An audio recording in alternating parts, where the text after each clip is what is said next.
mudane gudoomiye annaga waxaan keennay waxay tahay qodob dastuuriyahan keennay oo ilaa iyo 7 qodob oo dastuuriyahan soo qornay dastuurkuna hal qodob maaha keligiis keliya dastuurku waa isfasiraa sidiisaba waa qodob fasirayo waxaad ogtahay mudane gudoomiye 17 December 2017 in xarunta xisbiga aan aniga hogaaminayo wadajir saqda dhexe weerar lagu soo qaaday oo lagu dilay 5 wiil oo Soomaaliyeed oo ciidanka ilaalinaya ka mid ah meedkoodiina kabaha lagu aasay amarkaasna oo ka soo baxay Maxamed Cabdullaahi Farmaajo oo maanta u fadhiya in loo dhaariyo xildhibaannimo ilaa maalinta dhibkaas oo dhacay oo wiilashaas kabaha lagu aasay ka bacay dalka waxaa ka dhacay dhibab kale fara badan oo ugu dambeysay kayskii gabadha Ikraan Tahliib ee nabadgelyada ahayd ilaa hadda xaq iyo ruux meel lagu sheego la leeyahay intaasoo dambiye ah oo dalka ka dhacay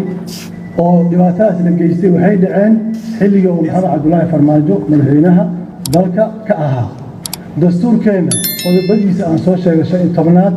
ilaa qodobka 38aad waxay ka hadlayaan xuquuqda muwaadinka iyo in la ilaaliyo amnigiisa badqabkiisa noloshiisa iyo cirdigiisa iyo sharaftiisa iyo karaamadiisa in la ilaaliyo intaasoo dhan amarka madaxweynihii hore meeshaan fadhiyaa lagu xadgudbay intaasoo dad ah oo anigu aanu ahay victimkii lagu xadgudbay waxaa dhacday marka Soomaalida dhaqan ay leedahay xeer ay leedahay ay ku wada hadasho dhaqankii iyo xeerkiina soo maray dad badan oo kale oo dhibka qayb ka ahaa oo ugu dambeeyay tariisii nabadgelyada asaga tariisii nabadgelyada oo ugu dambeeyay si Soomaalida intii ugu yimid ayuu wuxuu weydiistay in aan cafiyo ra'iisul wasaarihiisa yimid wuxuu weydiistay in aan cafiyo taliyii operationka hogaaminaya hadda baarlamaanka fadhiya Umar Saadir John dadaalkiisa u yimid in aan cafiyo warsaday ninka kaliya ee operationka ku jiray ee mas'uuliyadda qaadaya amarkan soo dhiibay oo kulligood markaa warsaday hal u warsaday si wax u dhaceen kulligood waxay isku raaceen amarka ninka soo bixiyay inuu yahay Maxamed Cabdullaahi Farmaajo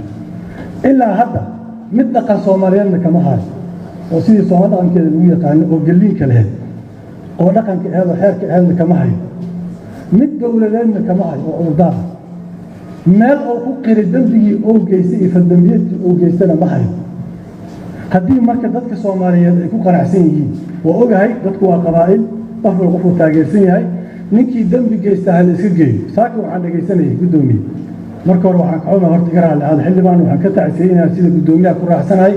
dhibkii hotel Xayaat ka dhacay ee dadkeena masaakiinta meesha ugu xasuuqay saaka in argagixisaha ka hadlay idaacadda in Abu Mus'ab la yiraahdo mareynaa wuxuu ku faantamay in 40 qof oo Soomaaliyeed dilay 40 qof oo Soomaali inuu dilo ku faanay saaki oo u celebrate gareynay oo dhahay wax suuqnay waxa laga yaabaa kuwa ayaga lamid asaga lamid ah intii iska yimaadaan xil dalka qabta ay la dhacdo hadeertaan haddii maalin kasta marka ninkii mansab dawladeed haya oo dadka xasuuqo kii argagixisaa dadka xasuuqo baarlamaanka lagu soo dhaweeyo ama xil dawladeed loo dhiibo annagana aan ka aamusno see dalkan ku hagaagi karaa ii sheegay dalkan si uu ku hagaagi kara male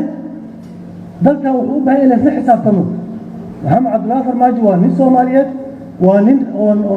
isku deegaanahay waa nin isku kuristu ka nimid ama oo dhaqankii xeerkii Soomaali soo maray lagu yaqaanay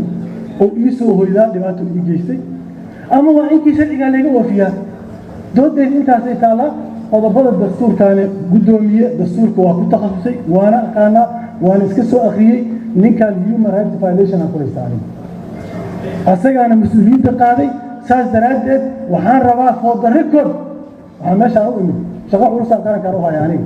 waxaan meeshaan u imid for the record dadka Soomaaliyeed jiilan dhageysan doona taariikhda waa haraysa qofkii ka marxaati kacay qofka ka marxaati kacay buu haraysa record way waxaan ku hadlayno for the record aan rabaa in kuwa hadda xukunka qabsaday ay falku sameeyo kala sameeyeen oo qof idinka in lamida ay gurigiisa u dhicin hadda xukunku waa la wareegay bari mar raba inay dad guri u dhacaan mar raba inay qof gurigiisa ku weeraraan mar raba qof mudaarada inay weeraraan bari waa mudaarada doontii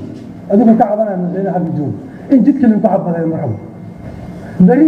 gobol oo safri doontii diyaaradda shidaalka laga dhameeyo in mar raba bari dowlad goboleeda xashiga ku dhici doonaan ha laga jaro hal cuno qabateeyo iyo diyaarad aadi ila dhaha mar raba I'm setting this one in ay record noqoto kuwa xukun qabsaday kuwa qabsan doona kuwa imaan doona inay record noqotaan rabnaa